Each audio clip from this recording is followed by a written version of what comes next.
ごめんなさい。嘘戦争誹謗中傷これ不重症近畿ストーリー映画鑑賞やまない雨なんてないでしょう。RPG ゲームみたいに出たいステージ目指してるけど SOS 気づけられずに序盤のモブでやられちゃってホットレグドな音楽歌い続けてみたらいい。落ち込んでいるほどまっとうに生きられるほど人は強くない。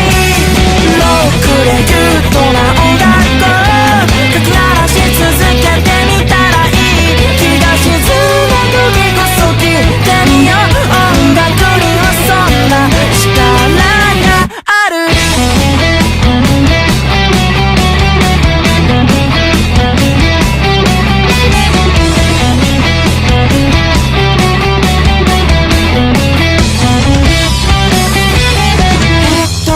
忘れ電車に乗ったたどたどしい人ばっかだ。素晴らしい世界汚いことして恋に落ちたり恋焦がれたりあなたに沼りあなたに悩まされ人は刺激を求めてる。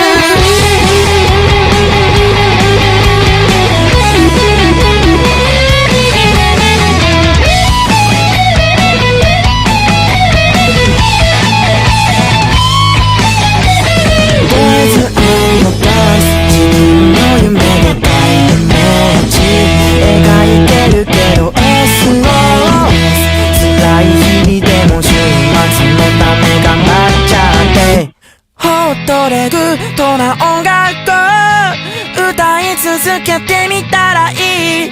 落ち込んでいる時まっとうに向き合えるものはこれしかない。ロックでグッドな音楽